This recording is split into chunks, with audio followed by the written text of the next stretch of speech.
ومن او محبت باندې جناب نبی کریم صلی الله علیه وسلم باندې درود شریف وایي. اللهم صل علی سیدنا. زتر بیان کولو لمخې دلته ډېر عزتمن او قدرمن علما ناست دي. د موږ د ټولو استاذ شیخ القرآن والحدیث حضرت مولانا غلام دستگیر صاحب هغه په منبر باندې او په دې سټیج باندې تشریف فرما ده او نور دلته څومره علما کرام چې دي د ما استاد محترم او د ما مشر ورور حضرت مولانا شیخ الحدیث مولانا محمد الله اخوندزاده صاحب زه له ټولو علماو څخه د یو څو خبرو کولو اجازه غواړم. محترم مسلمانانو،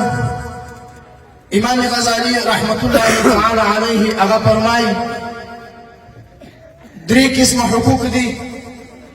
چې دا په ټولو حقوقو باندې د مصیري او د سرداري حیثیت لري. یو حق د الله رب العزت ده او یو حق هغه د والدینو ده او یو حق د عامو مسلمانانو د مسیرانو په کسیرانو باندې ده. حق د الله رب العزت د الله رب العزت عبادت ده، ځکه الله رب العزت چې د انسانانو او د پریانانو تخلیق کړی ده آیا د عبادت لپاره کړی ده. الله فرمایي وما خلقت الجن والانس الا ليعبدون، ما انسانان او پریانان نه دي پیدا کړي مگر د خپل عبادت لپاره پیدا کړي دي. نو لو خبره د الله رب العزت په حقوقو کې هغه ده چې د الله رب العزت هغه کوم فرضي احکامات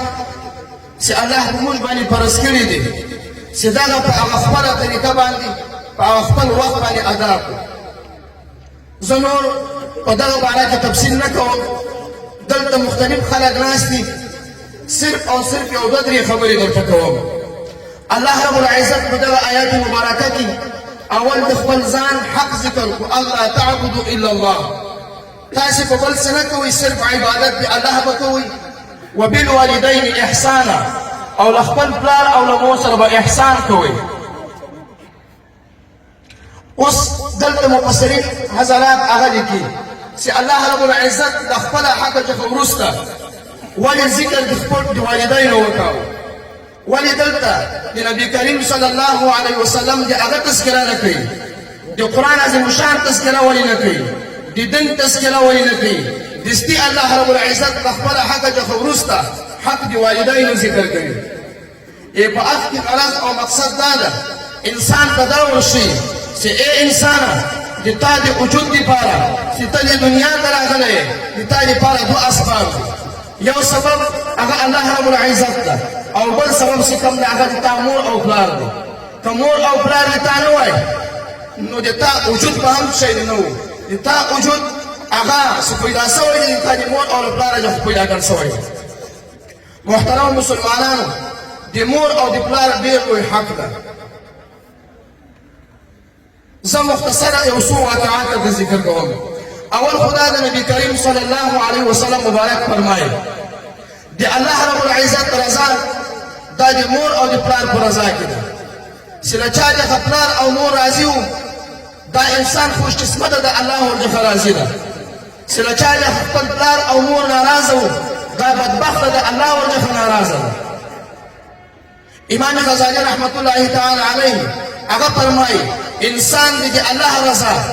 په خپل ځان کې وګوري. څرنګه په خپل ځان کې کتل کېږي کله کومه انسان چې خپل پلار او مور خوشحاله وو، پلار او مور ورڅخه راضي وو، دا انسان بختور د الله ورڅخه راضي ده. که په دنیا کې انسان هر څومره عبادات کوي، په دنیا کې انسان هر څومره ستړیاوې او تکلیفونه کوي د الله رب العزت په دین کې یې کوي، له کومه انسان چې پلار او مور ناراضه وو نو دا څخه الله ناراضه ده، یو عبادت د الله په لار کې قبول نه ده تر هغه وخت پورې چې خپل پلار او مور یې راضي کړي نه وي. اوس د پلار او د مور دومره لوی حق ده چې د الله رب العزت رضا ته دغه پورې تړلې ده. مالک بن دینار رحمت الله تعالی علیه دا د الله رب العزت یو لوی ولی الله ده. هغه فرمایي زه یو وخت حج ته روان وم چې حج ته تلمه چې په کوم وخت کې حرم شریف ته نږدې شولم د الله تعالی په جهه په ما باندې عاطفي غږ وشو راته یایې ای مالک بن دیناره ته چې په کوم وخت کې حرم ته ورسې هلته په حرم کې یو نوجوان ناسته هغه نوجوان ته به ووایې چې د تا رب یایې الله یایې چې زه له تا څخه ډېره کرکه کوم له تا څخه مې ډېر بد راځي ته چې تر کومه وخته په دې حرم کې ناست یې د الله په کور کې ناست یې د ما له حرامه څخه ووځه نور په حرم کې مه پاته کېږي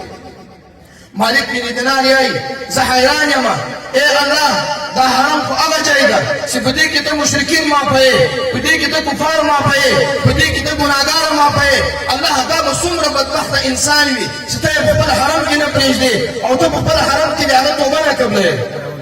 دا یې زه چې هلته حرم ته ورغلم یوې ستنې ته یوې تنبې ته یو نوجوان ناست ده چې په ما باندې نظر ولګېدو هغه راولاړ شو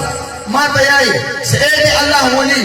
ای د الله دوسته الله خو به څه پیدا نه یې درکړی دا یې زه حیران شوم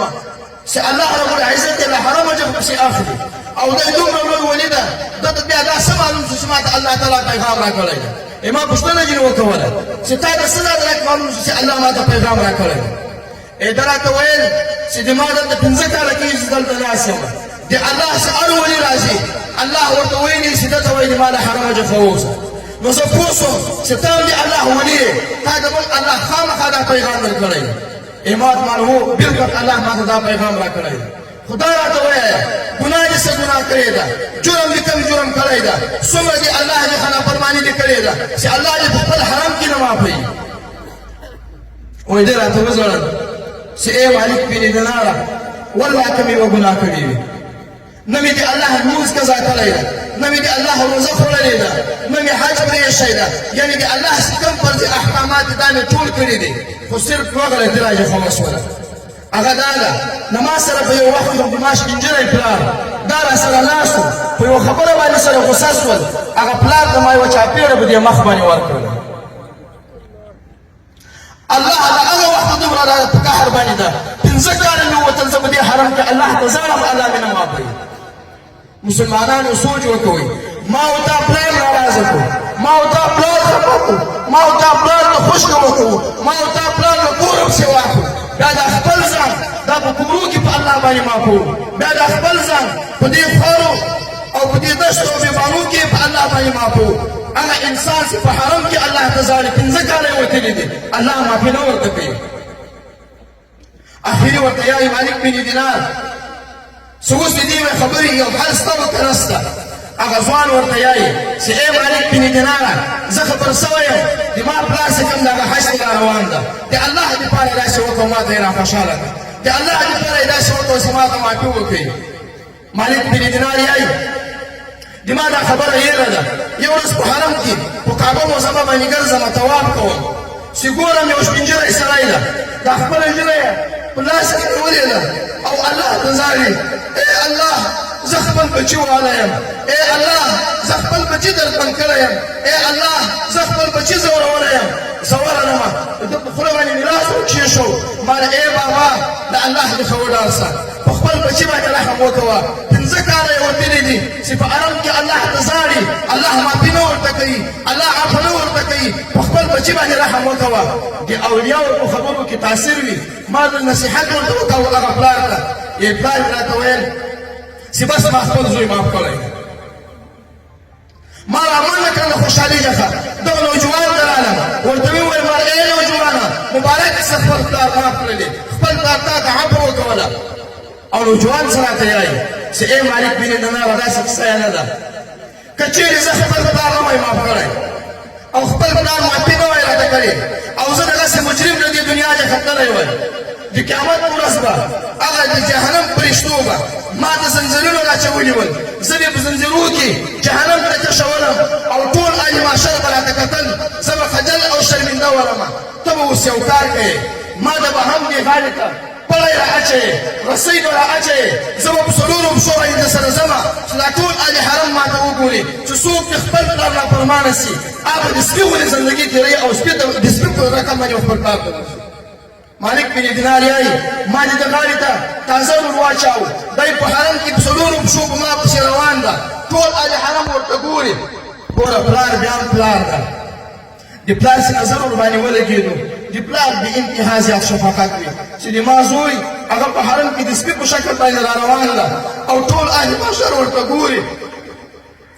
زه څرنګه ورنږدې سو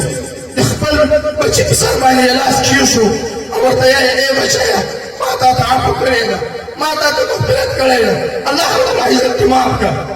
مالک بن دینار یې والله ما دې الله په ذات باندې قسم وي چې څنګه یې د پلار له خولې څخه دا خبره راووتله د الله رب ما ته اواز کېږي ای مالک بن دیناره ته مې معاف کړی یې دا بچی مې معاف کړی ده څومره کسان چې حرم ته راغلي دي ټول مې معاف کړي دي ګورئ د الله رضا د الله خفګان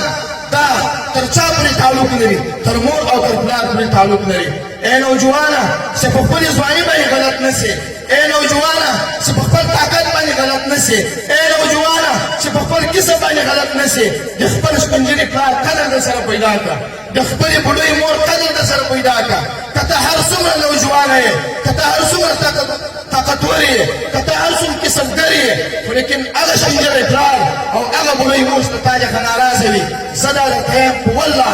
که د تا عبادت الله رب العزت تر هغه وخته پورې قبول وي چې پلار او مور دې په دنیا کې راضي کړي چې نه وي صرف دا یو حدیث مبارک ذکر کوم حدیث مبارک کې راځي نبی کریم صلی الله علیه وسلم جنت البقیع ته راووت په جنت البقیع کې ګرځي د یوه قبر کشف ورته وسو په هغه قبر کې یو انسان ده د الله رب العزت عذاب ورته شروع ده دغه قبر دا تنور ورته ګرځېدلی ده پیغمبر علیه الصلاة والسلام مبارک دعا ورته کوي ای الله دا قبر یو باغچه ده باغچه جنت ته وګرځوي ای الله دا نوجوانه ده الله د قبر حفاظت الله ورته نصیب کړي الله له دې غټه تکلیفه څخه او له مصیبته څخه خلاص کړي د پیغمبر دعا د الله رب العزت نه قبلوي پیغمبر علیه الصلاة والسلام په مخ باندې لاس تېر کړو بیا چې ورته ګوري په هغه مرده باندې هغه له کوم عذاب شروع ده پیغمبر علیه الصلاة والسلام بیا دعا کوي بیا الله ته یایي ای الله زه د تا رسول یم الله دا د تا بنده ده الله زه سوال درته کوم الله دې قبر عذاب ورباندې سخت مو ورباندې سختوه الله دا اور ورباندې مړ کړه الله قبر یو باغچه ده باغچو د جنت ورته وګرځوه الله رب العزت د رسول الله دعا نه قبلوي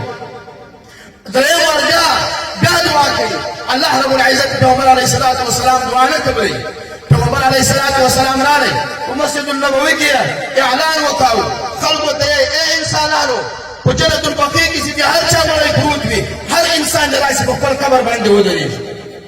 د پیغمبر اعلان و ټولو خلکو منډې راولي په دې اداره کې چې هر چا مړی پروت و هر انسان په خپل قبر باندې ولاړ ده دغه قبر چې کوم عذاب ورته شروع ده او هغه قبر یو تنور ورته ګرځېدلی ده د دغه والي څوک هم نشته چې ګوري نبي کریم صلی الله علیه وسلم یوه زړه بوډۍ ښځه را روانه ده په لاس کې یې بیت ده راتله راتله دغه قبر ګرانه په دې قبر باندې ودرېدله پیغمبر علیه الصلاة والسلام مبارک ورته فرمایي دا دې څه ده هغه ورته یا رسول الله دا مې بچی ده پیغمبر علیه الصلاة والسلام ورته یایي دعا ورته وکوه حق ورته وبخښه معافي ورته وکوه په ډېر سخت عذاب او په ډېر سخت تکلیف کې ده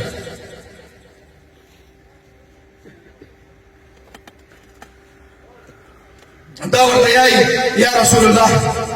بالکل به زه دعا نه ورته وکوم بالکل به معافي نه ورته وکوم یا رسول الله په دنیا کې یې ډېره دردونه کړې یم یا رسول الله په دنیا کې یې ډېر تکلیفونه راته رسولي دي زه کله خپل بچي ته معافي نه کوم پیغمبر علیه الصلاة والسلام الله ته سوال کوي ای الله دا قبر ورته خلاص کړه چې دغه مور خپل بچی په خپلو سترګو باندې وویني کېدای شي شفقت یې ورباندې راسي الله رب العزت د هغه مرده قبر خلاصوي مور چې ورته ګوري خپل بچیه هغه یې په تناره کې یوې بلې خوا ته په لمبو کې اوري مور بیا مور ده شفقت یې ورباندې راغلی ای الله زما بچی ده الله ما معاف کړی ده الله ته معافي ورته وکوه الله ته مغفرت ورته وکوه خدای دې ما له حقه څخه خلاص ده ګوره د پیغمبر په دعا باندې نه خلاصېږي د پیغمبر په دعا باندې مور یې دعا کوي الله رب العزت فورا دغه بچي د دغه قبر هغه یوه باغچه ده باغچه جنت ته ورته ګرځوي ګورې چې موږ او تاسې غافله نه شو الله رب العزت په کور کې تا ته کعبه درکړې ده په کور کې الله رب العزت کعبه درکړې ده کوم انسان چې د خپل پلار او د خپلې مور مخته په نظر د رحمت د شفقت ورته ګوري الله رب العزت د حج او د عمرې ثواب ورکوي ما او د تا لپاره جنت په کور کې ده خو لیکن تر هغه جنت موږ او تاسې پښې اړولې دي نن په کورو کې د شپینجرو قدر ورک سو نن په کورو کې د مور قدر ورک سو نن د پلار قدر ورک سو نن د خپلې مور قدر چې کوم د هغه ورک سو رسول الله صلی الله علیه وسلم یو علامه د قیامت دا شو ویله چې اخیره زمانه کې به داسې انسانان پیدا شي چې تر خپل پلار به تر خپلې مور او تر خپل پلار به خپل یاران ورباندې ګران وي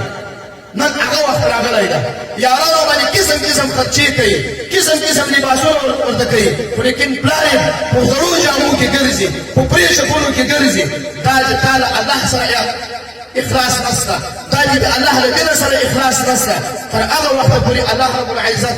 انسان د کمال ځای ته نشي رسولی چې خپل پلار او مور یې په ژوند کې راضي کړي نه وي نو د تاسې لپاره اول د عبادت لپاره اول د عبادت دی بنا لپاره هغه دا ده چې خپل پلار او د مور خدمت شروع کړه کله چا خپل پلار او مور ناراضه شوي وي اوس لاسبندي دي معافي ورڅخه وغواړئ عفو ورڅخه وغواړئ بخشش ورڅخه وغواړئ محترم مسلمانانو زړه مې یقینا ډېر تقریر غواړي ما بیخي ډېر سوال هم ورته وکړ ما زه بیان نه کوم غاړې مې خوش دي الحمدلله ډېر جید علما دلته ناست دي هغه به تاسو ته په تفصیل باندې بیان کوي زه د دې جلسې مبارکي او د دې ټولو فاضلانو مبارکي او د دې کامیابې جلسې مبارکي حضرت مولانا غلام احمد صاحب ته ورکوم الله رب العزت دا ټول خدمتونه په خپل دربار عالیه کې ورڅخه قبول کړي الله رب العزت دې مزید نور ترقی ورته نصیب کړي الله رب العزت دې دغه بچان ثناء الله مولوي صاحب عطا الله مولوي صاحب او مفتي صاحب محترم اله العالمین دا یو جید علما ورڅخه جوړ کړي الله رب العزت دې وخت اولیاء ورڅخه جوړ کړي الله دې دا مدرسه همیشه قائمه او دائمه ولري الله دې په دین باندې آباد کړي څومره انسانان چې دلته راغلي دي یا دې څخه بعد راځي الله رب العزت په هر قدم کې په قرآن او په عربو باندې نیک عیوزونه ورکړي واخر دعوانا ان الحمد لله رب العالمين